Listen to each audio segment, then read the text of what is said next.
जय श्री कृष्णा, हर हर महादेव। मैं नारायण भक्ति सिप्रा स्वागत करती हूँ आपका अपने चैनल पर। क्या हुआ जब अचानक अयोध्या पहुंचा पुष्पक विमान और सैकड़ों नागों का झुंड। इनका संबंध नागलोक से बताया जा रहा है। आखिर राम मंदिर में प्राण प्रतिष्ठा से पहले इन का अचानक इतने सारे चमत्कारों क्यों हो रहा है? तो सबसे पहले गिद्धों का झुंड राम मंदिर के आसपास दिखाई दिया, जिसे कि जटायु के वंशज कहा जा रहा है और मानते हैं लोग इनकी पूजा कर रहे हैं। इसके बाद कुछ भालू अयोध्या में अचानक से दिखाई देने लगे, जो कि जामुन सा प्रतीत हो रहा है। लेकिन अब एक ऐसा चमत्कार देखने को मिल रहा है जिसे देखकर अयोध्या के लोग हैरान हैं। आज की इस वीडियो में बहुत बड़े रहस्य से पर्दा उठने जा रहा है। आखिर प्राण प्रतिष्ठा से पहले पुष्पक विमान अयोध्या में क्यों आया? लेकिन और आगे पहले एक सच्ची सनातनी है तो इस वीडियो को लाइक कर दे और चैनल को सब्सक्राइब कर दे और कमेंट में जय श्री राम जरूर लिखें। अयोध्या में प्रकट हुए साक्षात पुष्पक विमान राम मंदिर में काम कर रहे एक मजदूर ने जब यह नज़ारा देखा तो सभी के पैरों के तले की जमीन खिसक गई। यहाँ तक कि 22 जनवरी को प्राण प्रतिष्ठा से पहले अयोध्या में इतने बड़े चमत्कार का होना सभी को आश्चर्य में डाल रहा है। कुछ लोगों ने इसकी साक्षात दर्शन किए हैं, जिन्होंने अपनी आंखों देखी जो बात बताई है उसे सुनकर आपके रोंगटे खड़े हो जाएंगे। दोस्तों, 22 जनवरी 2024 को रामलला अयोध्या के नए भव्य मंदिर में विराजमान होंगे।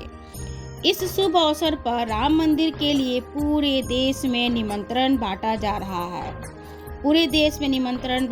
रहा है। शहर से लेकर गांव तक अक्षत वितरण में बच्चे से लेकर बड़े सहयोग कर रहे हैं। हमें भी प्राप्त हुआ है। यहाँ तक कि महिलाएं भी इसे बढ़ चढ़कर हिस्सा ले रही है और अक्षत निमंत्रण को वितरण करने में उनका सहयोग कर रही हैं।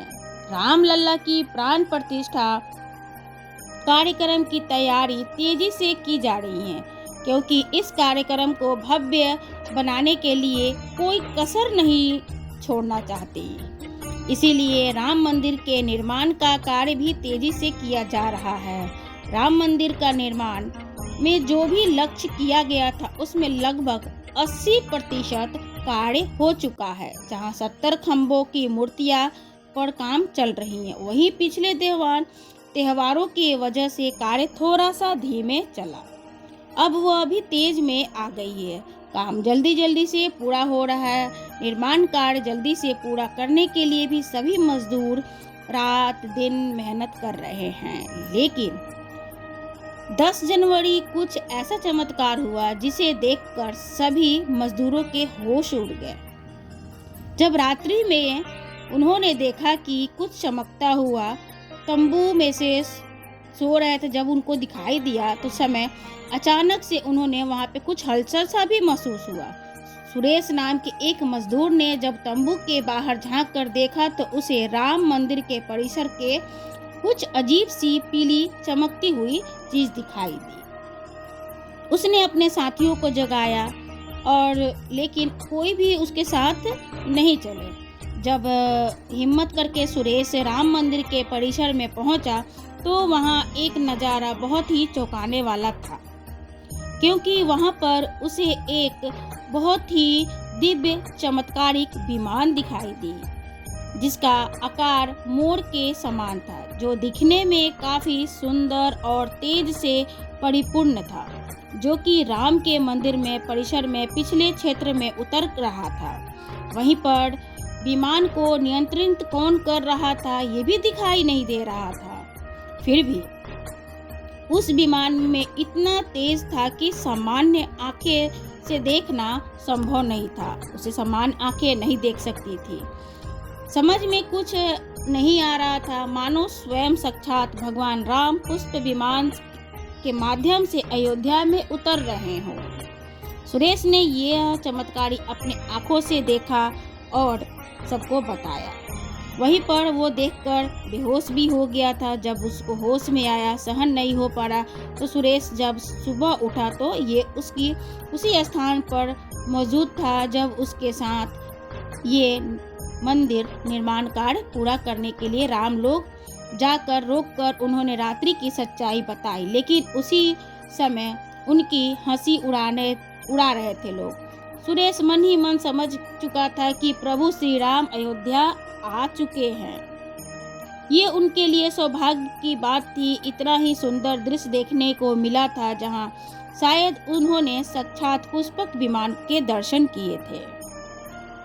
यानी कि प्राण प्रतिष्ठा से पहले अयोध्या प्रगट साक्षात पुष्पक विमान में आ रखे हैं। अलग अलग हिस्सों में कई बार अजीब सी आकृति के विमान देखे गए हैं जिनका संबंध कई बार तो एलियन के साथ भी जोड़कर कुछ लोगों ने किया है। यानी कि अयोध्या में उस समय रात्रि को मोर की आकृति का विमान देखना वास्तव में प्रभु श्री राम का ही कोई संदेश हो सकता है। श्री राम का संदेश हो सकता है, लेकिन क्या विमान सचमुच में पुष्पक विमान है? इसकी आखिर क्या गारंटी है? इससे समझने के लिए हमें पुष्पक विमान की रहस्य को अच्छे से जानना पड़ेगा। आगे चलते हैं। इस वीडियो में हम आपको पुष्पक विमान का रहस्य बताएंगे, जिससे कि समझकर आपको यकीन होगा कि अयोध्या में पुष्पक विमान का प्रकट होना तथा कलयुग का पुष्पक विमान प्रकट होना दोनों समान है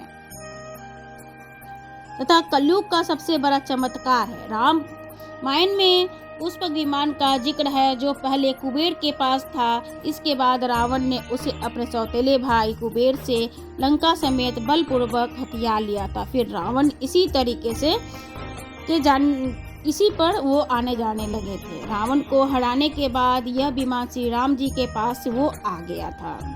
तो श्री राम का यह विमान श्री राम जी के पास आ गई। इसी विमान से कई जगह सोते हुए अयोध्या वो रावण के इसी जड़िए पंचवटी आश्रम से सीता का हरण किया था और उसे बिठाकर लंका लेकर गया हुआ था। पुष्प विमान आज के विमान की तरह ही पुष्प विमान के जरिए रावण हवाई मार्ग से सफर किया करता था। रावण के मौत के घाट उतारने के बाद राम जी उसे अपने पास रख ले। प्रभु श्री राम, माता सीता, लक्ष्मण लंका से अयोध्या लौटे थे। रामायण में इस तरीके का जिक्र मिलता है। इस तरीके के अयोध्या पहुंचे थे श्री राम। इसके ही जरिए पंचवटी आश्रम में सीता माता के ही पास पहुंचे थे। ये तो आपको जानकारी मिला कि पुष्पक विमान किस तरीके से अयोध्या में प्रकट हुआ। जटायु के दर्शन हुए, जामवंत जी ने भी दर्शन दिए, क्योंकि बहुत ही हर्षोल्लास की बात है। जो मुहूर्त है 22 जनवरी रामलला की प्राण प्रतिष्ठा की जो योग बन रहे हैं, अब तक के वो 3 योग इस सदी में आए हुए हैं। जो कि एक योग आया था जब राम जी राजाभिषेक हुआ था, दूसरा युधिष्ठिर का जब राजाभिषेक हुआ था, तीसरा ये रामलला की प्राण प्रतिष्ठा यानी 22 जनवरी को ऐसी सुदिन बने हुए हैं। 3 महासंयोग बने हुए हैं जिस पर रामलला की प्राण प्रतिष्ठा होगी। तो कमेंट में जय श्री राम लिखे जरूर। जय श्री राम।